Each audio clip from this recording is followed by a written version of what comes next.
बहुत समय पहले की बात है। एक छोटे से गांव में ढेर सारे जानवर मिलजुल कर रहते थे। इसी गांव में एक चूहा भी रहता था, जिसका नाम था मिंटू। मिंटू बहुत ही चतुर और नटखट चूहा था। वह हमेशा अपनी मस्ती और शरारतों के लिए गांव में मशहूर था। लेकिन मिंटू की एक समस्या थी, उसे शादी करनी थी और उसे कोई उपयुक्त दुल्हन नहीं मिल रही थी। एक दिन मिंटू के माता पिता चूहा राजा और चूही रानी ने उसे बुलाया और कहा, मिंटू, अब तुम्हारा विवाह योग्य हो गया है। हमें तुम्हारे लिए एक योग्य दुल्हन ढूंढनी चाहिए। मिंटू ने सहमति में सिर हिलाया, लेकिन वह चाहता था कि उसकी दुल्हन सबसे सुंदर और समझदार हो।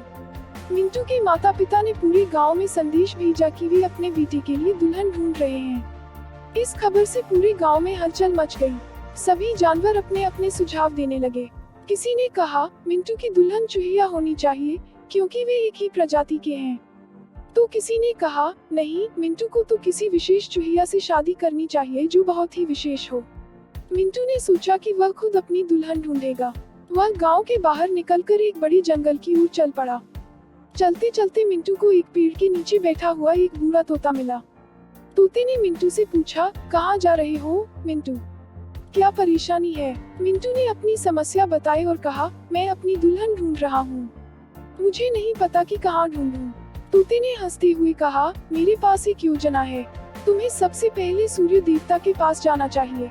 वह सबसे शक्तिशाली है और तुम्हारी मदद कर सकते हैं। मिंटू ने तोते की बात मानी और सूर्य देवता के पास गया।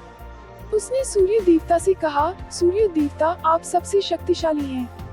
कृपया मेरी मदद करें और मुझे बताएं कि मेरी दुल्हन कौन होनी चाहिए।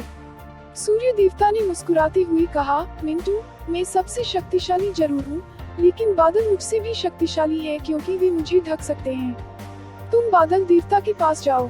मिंटू ने सूर्य देवता की बात मानी और बादल देवता के पास गया। उसने बादल देवता से कहा, बादल देवता, आप सबसे शक्तिशाली हैं। कृपया मेरी मदद करें और मुझे बताएं कि मेरी दुल्हन कौन होनी चाहिए। बादल देवता ने हंसते हुए कहा, मिंटू, मैं सबसे शक्तिशाली जरूर हूँ, लेकिन हवा मुझसे भी शक्तिशाली है, क्योंकि वह मुझे उड़ा सकती है। तुम हवा देवता के पास जाओ। मिंटू ने बादल देवता की बात मानी और हवा देवता के पास गया। उसने हवा देवता से कहा, हवा देवता, आप सबसे शक्तिशाली हैं। कृपया मेरी मदद करें और मुझे बताएं कि मेरी दुल्हन कौन होनी चाहिए। हवा देवता ने मुस्कुराते हुए कहा, मिंटू, मैं सबसे शक्तिशाली जरूर हूँ, लेकिन पहाड़ मुझसे भी शक्तिशाली हैं, क्योंकि मैं उन्हें हिला नहीं सकता। तुम पहाड़ देवता के पास जाओ। मिंटू ने हवा देवता की बात मानी और पहाड़ देवता के पास गया। उसने पहाड़ देवता से कहा, पहाड़ देवता, आप सबसे शक्तिशाली हैं। कृपया मेरी मदद करें और मुझे बताएं कि मेरी दुल्हन कौन होनी चाहिए। पहाड़ देवता ने गंभीरता से कहा, मिंटू, मैं सबसे शक्तिशाली जरूर हूँ, लेकिन चूहे मुझसे भी शक्तिशाली है, क्योंकि वे मुझे खोद सकते हैं। तुम अपने ही समाज में ढूंढो। मिंटू को समझ आ गया कि उसकी दुल्हन किसी और प्रजाति में नहीं, बल्कि उसके अपने समाज में ही होगी। वह खुशी खुशी अपने गांव लौट आया। गांव में आते ही उसने अपने माता पिता को सब कुछ बताया। चूहा राजा और चूही रानी ने कहा, तुम्हारी खोज सफल रही मिंटू। हमें भी यही लगता था कि तुम्हारी दुल्हन हमारे समाज में ही मिलेगी। गांव में एक सुंदर और समझदार चूहिया थी, जिसका नाम था गीता।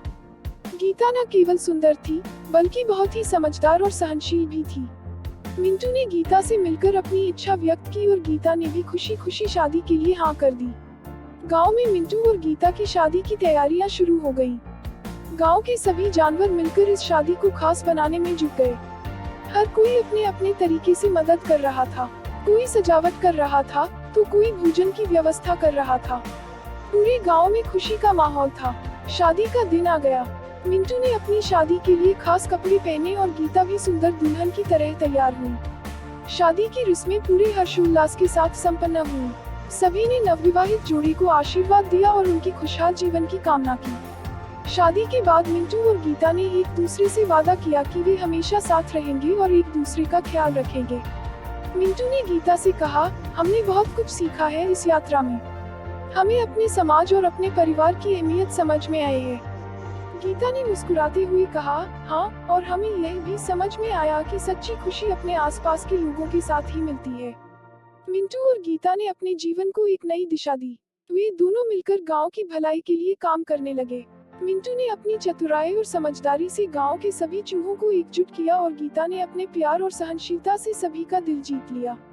समय बीतता गया और मिंटू और गीता के जीवन में खुशियों की बारिश होती रही। वे दोनों हमेशा साथ रहे और एक दूसरे का साथ निभाते रहे। गांव के लोग भी उनकी जोड़ी को आदर्श मानने लगे और उनकी कहानी को अपने बच्चों को सुनाने लगे। इस प्रकार मिंटू और गीता की कहानी ने सबको यह सिखाया कि सच्ची खुशी और संतोष अपने समाज और अपने परिवार के साथ ही मिलता है। मिंटू ने अपनी खोज में यह सीखा कि सबसे महत्वपूर्ण है अपने आसपास के लोगों के साथ मिलजुल कर रहना और एक दूसरे की मदद करना। और इस तरह मिंटू और गीता ने अपने जीवन को एक नई दिशा दी और अपनी कहानी को हमेशा के लिए यादगार बना दिया।